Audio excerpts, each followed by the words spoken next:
Welcome back to our YouTube channel হৃদয় ও মনের হদিশ। আপনি কি কখনো লক্ষ্য করেছেন কিছু সম্পর্কের ক্ষেত্রে স্ত্রী খুব দৃঢ়ভাবে নেতৃত্ব দেয় আর স্বামী যেন একটু পিছনে থাকে? এটা কি শুধু ব্যক্তিত্বের কারণে, নাকি এর পিছনে আরও কিছু মনস্তাত্ত্বিক কারণ আছে? আজকের ভিডিওতে আমরা জানব কোন ধরনের স্বামীদের ওপর স্ত্রীদের আধিপত্য তুলনামূলকভাবে বেশি হয় এবং কেন হয়। প্রথমেই, যারা নিজের মত প্রকাশে দুর্বল। অনেক স্বামী আছেন যারা নিজের মতামত খুব কম প্রকাশ করেন। তারা ভাবেন সমস্যা না বাড়লেই ভালো, ঝগড়া এড়াতে চুপ থাকাই শ্রেয়। মনোবিজ্ঞানের ভাষায় একে বলা হয় কনফ্লিক্ট অ্যাভয়েডেন্ট পার্সোনালিটি। এই ধরনের স্বামীরা সব সিদ্ধান্ত স্ত্রীকে দিয়ে দেন।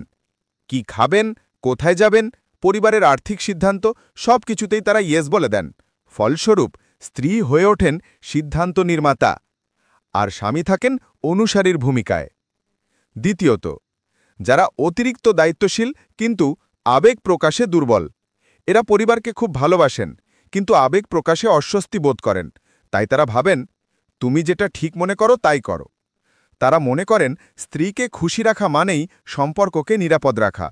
এই মানসিকতা থেকেই স্ত্রী ধীরে ধীরে অধিক প্রভাবশালী হয়ে ওঠেন। এরা একজন ভালো মানুষ হলেও নিজের অবস্থান দৃঢ় করতে পারেন না।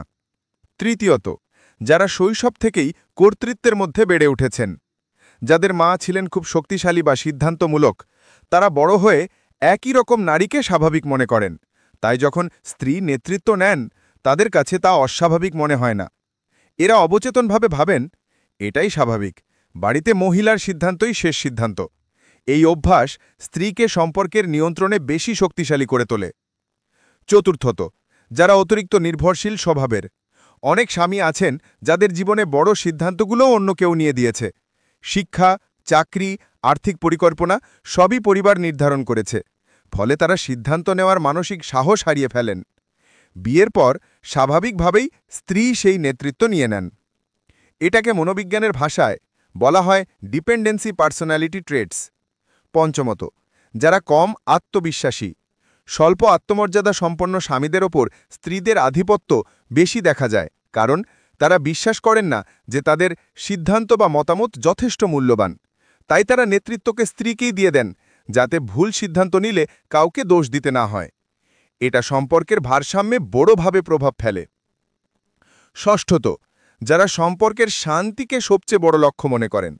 এই ধরনের স্বামীরা বিশ্বাস করেন বাড়িতে শান্তি থাকলেই সব ভালো। তাই স্ত্রী যদি শক্তিশালী অবস্থান নেন, তারা তাকে বাধা দেন না। তারা অভ্যন্তরীণ সংঘাতকে ভয় পান এবং পারিবারিক শান্তি বজায় রাখতে নিজের অবস্থান পিছিয়ে রাখেন। এটি সুন্দর গুণ হলেও অতিরিক্ত হলে স্ত্রীকে প্রভাবশালী করে তোলে। সপ্তমত, যারা দমিয়ে রাখা আবেগ নিয়ে থাকে।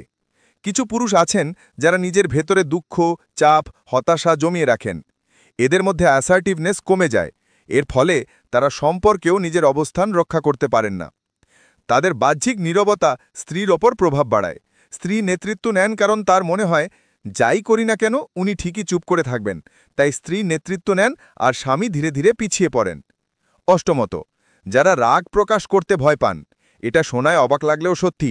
অনেক পুরুষ রাগ করলে নিজেকে খারাপ মানুষ মনে করেন। তাই তারা রাগ, অসম্মতি বা কঠোর কথা প্রকাশ করতে এড়িয়ে যান। স্ত্রী যখন কোনো বিষয় সিদ্ধান্ত নেন, তারা না বলেন না।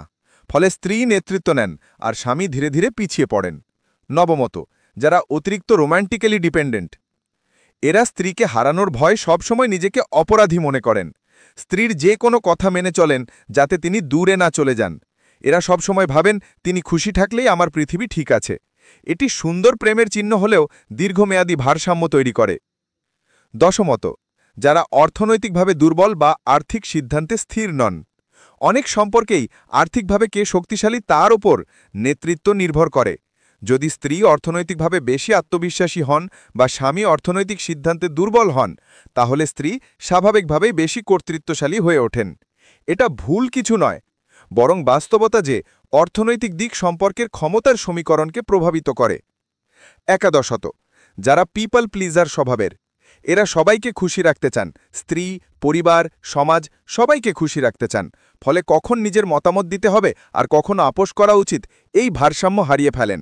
এই কারণে স্ত্রী সিদ্ধান্ত নেওয়াটা সহজ মনে করেন। দ্বাদশত, যারা নিজের অনুভূতি খোলাখুলি বলেন না। অনেক পুরুষ মনে করেন পুরুষ মানুষের এত কথা বলা মানায় না। এই ভুল ধারণার কারণে তারা নিজের কষ্ট, মতামত, অস্বস্তি সবকিছু গোপন করেন। স্ত্রী ভাবেন উনি কিছু বলছেন না, তাহলে আমি সিদ্ধান্ত নেই। ফলে স্ত্রী নেতৃত্ব নেন আর স্বামী ধীরে ধীরে পিছিয়ে পড়েন। তবে স্ত্রী পরিবারে নেতৃত্ব দান সেটা ভুল বলা যাবে না, যদি সম্পর্ক ভারসাম্যপূর্ণ থাকে। অনেক দম্পতি আছেন যেখানে স্ত্রী নেতৃত্ব নেন এবং সম্পর্ক সুন্দরভাবে চলে। আবার অনেক দম্পতি আছেন যেখানে স্বামী নেতৃত্ব নেন। এটা ভুল বা ঠিক নয়, গুরুত্বপূর্ণ হল ভারসাম্য, পারস্পরিক সম্মান এবং যোগাযোগ। যেখানে দুজনেই একে অপরকে সমানভাবে মূল্য দেন কিনা সেটাই মূল কথা। আজ এই পর্যন্ত। আবার আপনাদের সাথে দেখা হচ্ছে আমাদের নেক্সট পর্বে। ততক্ষণের জন্য বিদায় নিচ্ছি। অনেক অনেক ধন্যবাদ। নমস্কার।